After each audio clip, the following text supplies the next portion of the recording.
जय हिंद। इस वीडियो में हम समझते हैं एनसीईआरटी किताब से चैप्टर 2 बहुपद और प्रश्नावली 2.1। इसमें से हम आप लोगों को सबसे पहले बहुपद के बारे में थोड़ा सा जानकारी दे दें, उसके बाद आप लोगों के प्रश्नावली के सारे सवाल हल करवाएंगे। ठीक है, तो बहुपद में कह क्या रहा, बहुपद होता क्या है उसके बारे में समझ लीजिए। तो देखिए, बहुपद इसका जो अर्थ निकालेंगे, संधि विच्छेद करेंगे तो बहु का मतलब बहुत, बहु प्लस पद, बहु का मतलब बहुत, पद का मतलब पद, यानी बहुत से पद मिलकर क्या बनाते हैं, बहुपद बनाते हैं। ठीक है, यानी बहुत से पद मिलकर बहुपद बनाते हैं। जैसे हम आपको एक सिंपल था बता रहे हैं उदाहरण के तौर पे, तो उदाहरण है, समझ लीजिए। उदाहरण में आप समझ लीजिए बहुत से पद। तो जैसे मान लीजिए हम यहाँ पे लिखेंगे 2x की घात 7 प्लस 5x की घात 6 प्लस 6x की घात 5 प्लस 5x की घात 4, और इस तरह से 6 ले लेंगे। तो इस तरह का जो पद होता है वो हमारा क्या होता है, बहुपद होता है। ठीक है, बहुत से पद मिलकर बहुपद बनाते हैं। बहुपद होता कितने प्रकार का उसको भी हम आपको बिल्कुल डिटेल से बता रहे हैं। तो बहुपद होते हैं आपके, पहला जो बहुपद होता है, एक चर में जो घात होती उसको हम कहते हैं रैखिक बहुपद। जैसे एक चर में घात है, रैखिक बहुपद। रैखिक बहुपद, एक चर में घात जिसकी घात एक हो सबसे बड़ी, उसे हम कहते हैं रैखिक बहुपद। या जैसे एग्जाम्पल थ्रू 2x प्लस 5, तो चर की सबसे बड़ी घात कितनी है, एक, तो यहाँ पे हमारा क्या बना, रैखिक बहुपद। 5x भी आपका रैखिक बहुपद, 7x प्लस 5 भी आपका रैखिक बहुपद। ठीक है, लेकिन याद रखना अपरिमेय संख्या कभी भी बहुपद नहीं होती। ठीक है, अपरिमेय संख्या आपकी कभी भी बहुपद नहीं होती, ये आप लोग ध्यान रखना। जैसे आपकी संख्या बहुपद ना हो, जैसे मान लो y प्लस 1/y, तो ये आपका कभी बहुपद नहीं हो सकता। या √2y प्लस 5, ये भी आपका बहुपद नहीं हो सकता। 1/x आपका बहुपद, 1/x प्लस 1/2x, ये भी आपका बहुपद नहीं हो सकता। तो इस तरीके के जो उदाहरण आएंगे, आपके सवाल आएंगे, वो बहुपद नहीं हो सकते। इनको आप लोग अच्छी से तरीके से याद कर लेना। ठीक है, तो रैखिक बहुपद के बारे में बता दिया। उसके बाद हम द्विघात बहुपद के बारे में बता रहे हैं आप लोगों को। द्विघात बहुपद, बहुपद, तो द्विघात बहुपद में क्या होता है, ऐसा बहुपद जिसकी सबसे बड़ी घात 2 हो, यानी ऐसा बहुपद जिसकी सबसे बड़ी घात कितनी हो, 2 हो, तो वो कहलाता हमारा द्विघाती बहुपद। जैसे यहाँ पे मान लेते हैं 5y की घात 2 प्लस 7y प्लस 3, तो ये हमारा क्या हुआ, द्विघाती बहुपद। इसके बाद एक आता है त्रिघाती बहुपद, त्रिघात बहुपद, बहुपद। तो त्रिघात बहुपद में क्यों, जो एग्जाम्पल होगा वो कैसा होगा, सवाल आपके आएंगे त्रिघात में सबसे बड़ी घात मेरे भैया 3 होनी चाहिए, तो वो बहुपद आपका कहलाएगा त्रिघाती बहुपद।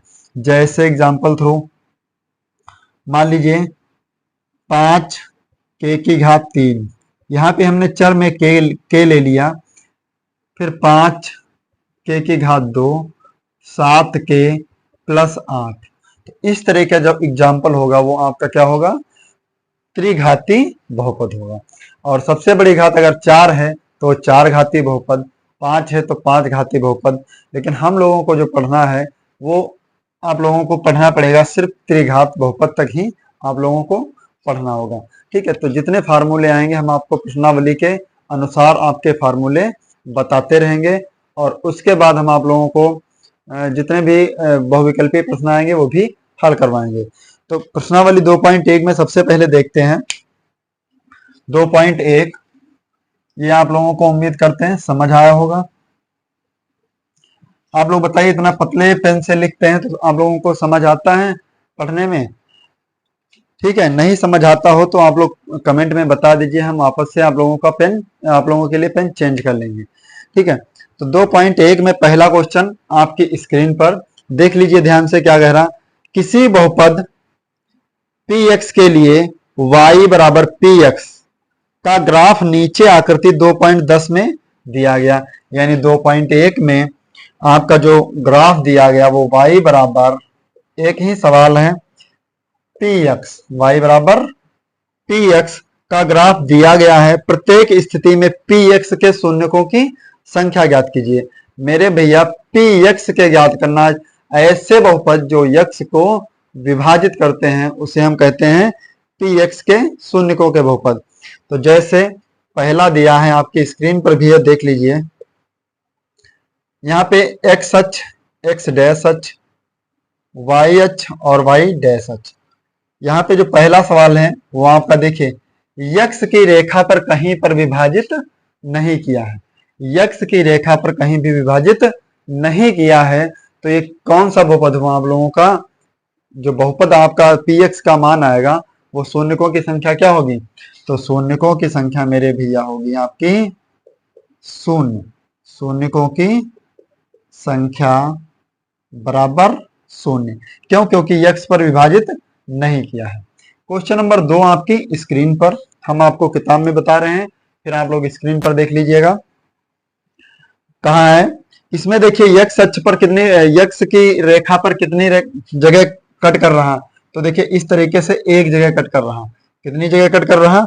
तो शून्यकों की संख्या कितनी होगी? एक, क्योंकि एक ही स्थान पर कट कर रहा। तो शून्यकों की संख्या बराबर 1।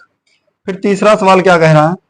तीसरा सवाल भी आपकी स्क्रीन पर देखिए ध्यान से, एक्स अक्ष पर कितनी रेखा, कितनी जगह पर कट कर रहा? 1 2 3, यानी 1 2 3 जगह कट कर रहा। तो शून्यकों की संख्या मेरे भैया कितनी होगी? 3 होगी। यही आपका आंसर। फिर क्वेश्चन नंबर 4 क्या कह रहा?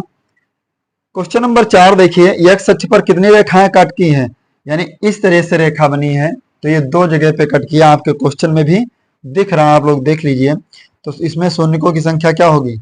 शून्यकों की संख्या बराबर 2। यही आपका आंसर है। फिर क्वेश्चन नंबर 5 में देखिए, एक्स अक्ष पर कितनी जगह विभाजित करता है?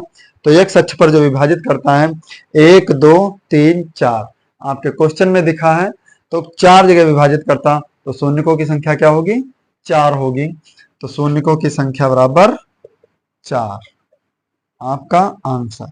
आप लोग कमेंट में बताइए, इस मार्कर से आप लोगों को क्वेश्चन दिख रहे हैं जो हम लिखते हैं वो आप लोगों को बाकायदा अच्छे से दिख रहे हैं या नहीं। फिर क्वेश्चन नंबर 6 क्या कह रहा? क्वेश्चन नंबर 6 कितनी जगह पे कट किया? 1 2 3 जगह पे। तो शून्यकों की संख्या क्या होगी? 3 होगी।